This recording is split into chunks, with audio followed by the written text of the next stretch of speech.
Hey, what's up, YouTube? I'm actually coming to you with a really weird 60 card that I ended up just kind of throwing together. I didn't think it would do too well when I first built it, but from my first little tournament that I went and joined with this deck, I actually went 2-1. Um, I did better than I thought. I was expecting to go in there and just completely bomb every round. But it has gone through a lot of changes since the first deck build.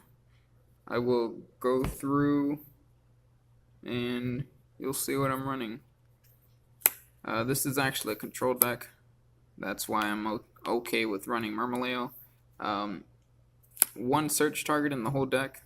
It's that's all I that's all I really need. Just the one card because there's only 3 targets to grab off of the effect. Next, I'm running 3 blue boys. Obviously, running 3 blue boys means I'm running the rest of the spellbook engine. 3 moral attack and 2 scythe. Running the artifact engine, it helps with control quite a bit, which is what this deck is trying to do.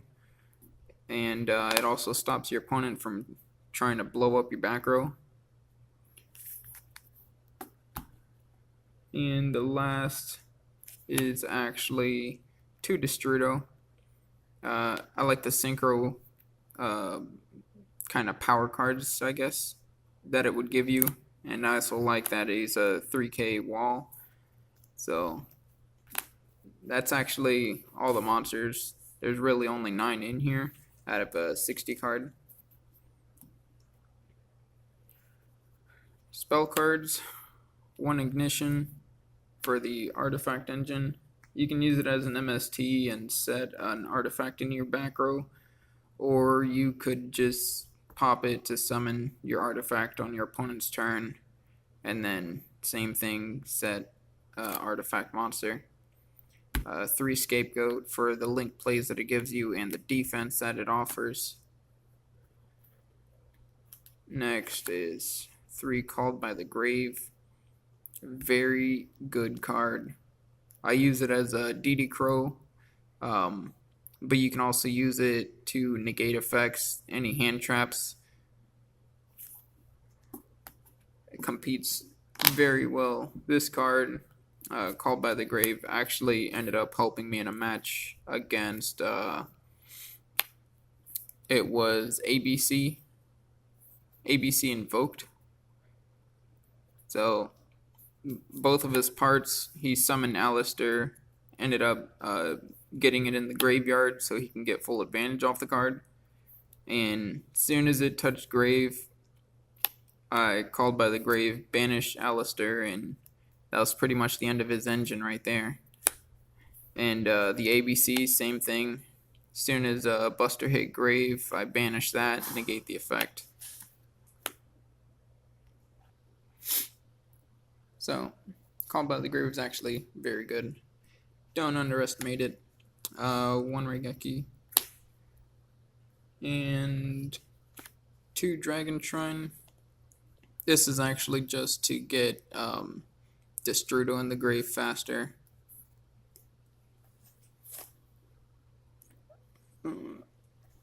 Next, it is the rest of the spellbook engine. 3 secrets and 2 knowledge.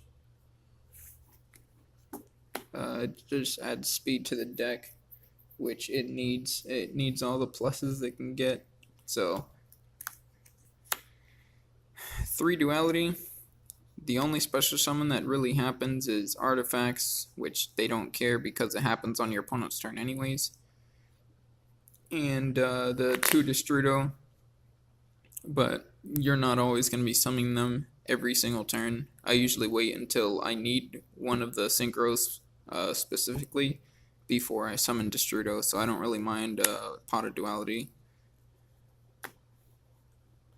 Next is 3 Demise. 60 cards, so I'm actually pretty okay with running 3 of these. I rarely ever get the second. And the last spell card is 3 Desires.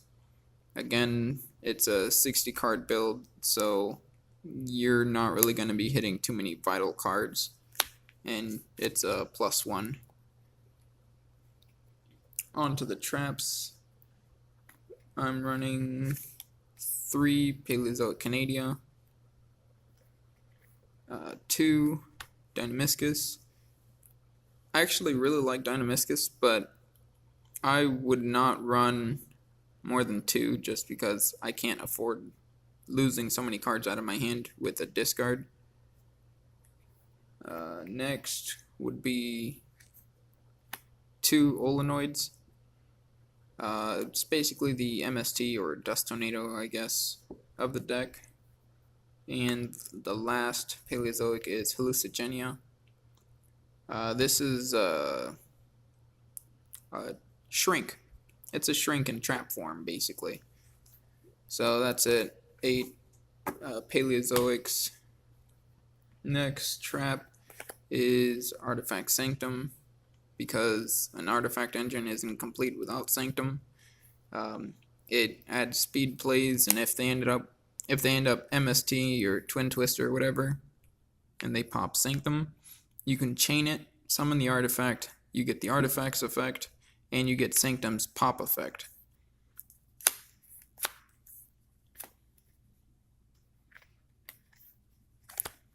Three Bottomless. This is what Murmileo searches. This is the only search target that it has to grab, so that's why I only run 1. If anything, I might bump it up to 2, but I won't do 3.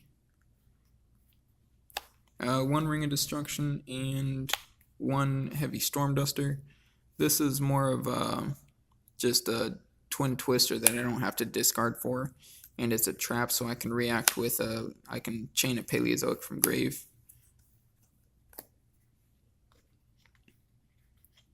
Next 3 traps is 3 Mirror Force and 2 Drowning Mirror Force. These just help me stay in the game, because if the opponent has too many big monsters, and this helps me kind of keep up with it. If they can clear my board too many times, Drowning Mirror Force helps kind of even the playing field. And Mirror Force, even if they have something that can be destroyed or they save it or whatever, I still am able to get this Mirror Force. Mirror Force does put in work. Drowning Mirror Force, if it resolves, it is way more critical than the generic Mirror Force. But they're both very good. I like 5 Mirror Forces in general. It's a pretty good number. And the last traps is 2 Strike, 1 Warning, and 1 Judgment. So these are in here to react to the opponent and stop them in any way that I can, controlling their game state as much as I can. That's pretty much what these are for. But use them wisely, because you only have so many life points.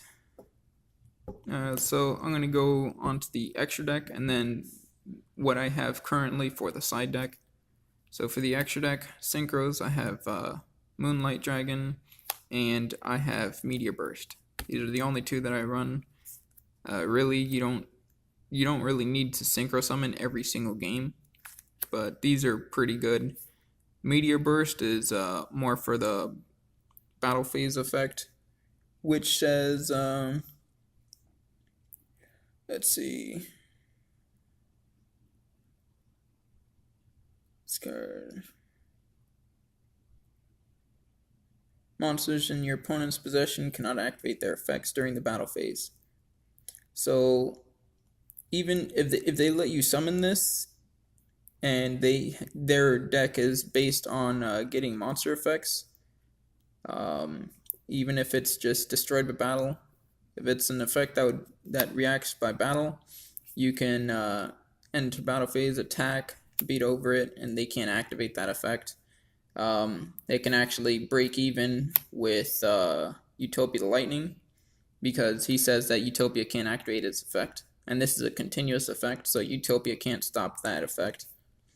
Aside from that, even if it's not a battle effect, you can summon this, go into battle phase, and activate a trap card, Ring of Destruction or whatever, and that monster's effect can't activate because it's in the battle phase.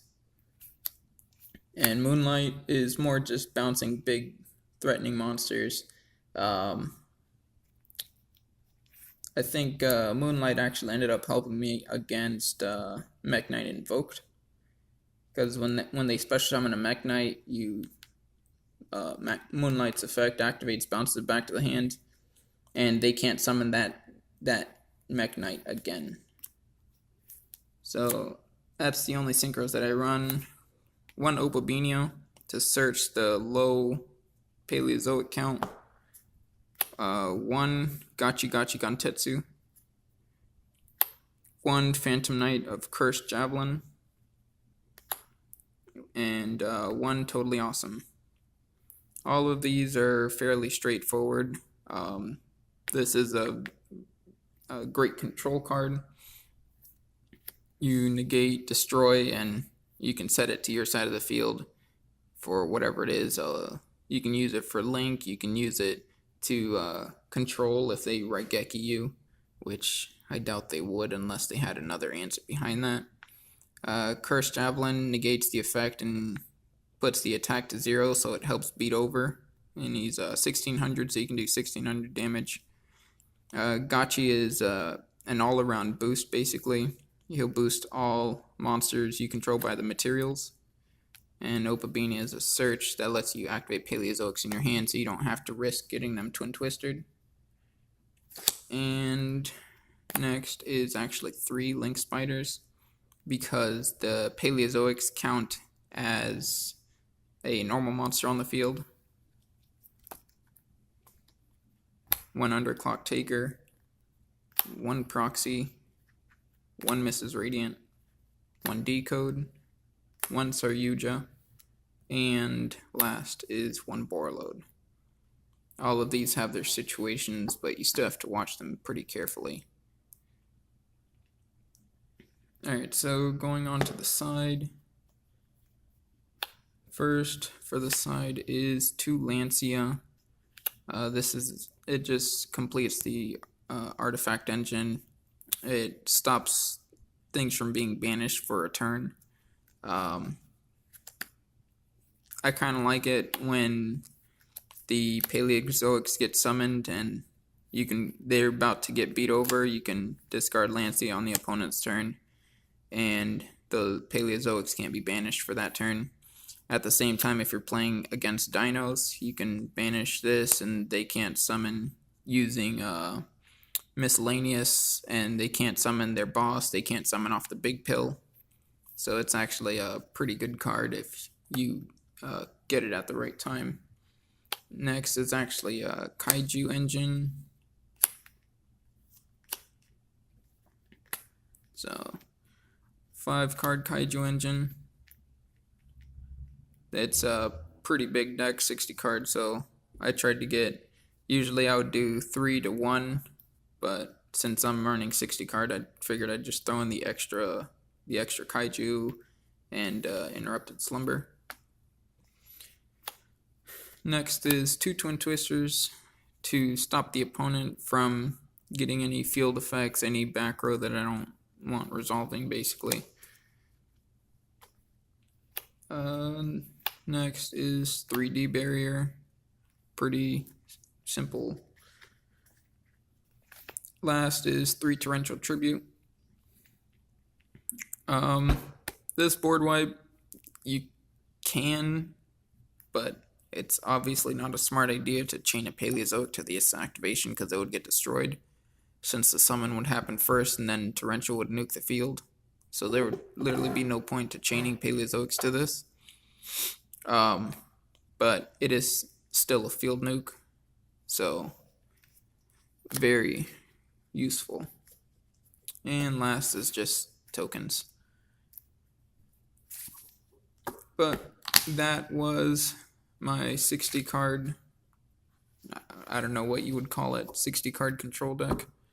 Very fun deck to play. I'm gonna end up keep editing it. Flames of Destruction comes out, I'm gonna make some changes with traps and other cards that are released in there. I'm not really sure the route that I'm gonna go with it. I might end up bringing it down to 50 or 40, but that would change the structure of the deck entirely. I'm not completely sure. I have to keep testing it and find out what I'm gonna do with it. But if you have all these cards lying around, give it a try. It's pretty weird, but it controls pretty well with the crazy amount of draw power that it has. The 3 duality, 3 demise, and 3 desires, as well as the spellbook engine in there as well. So it has quite a bit of search and draw power. And the Called by the Grave will actually help you in case they try to droll you. So if they try to droll and lock, you can activate Called by the Grave and get rid of it. Keep going with your draw power. So that's pretty much it for the deck. Hope you guys enjoyed. Have a nice day.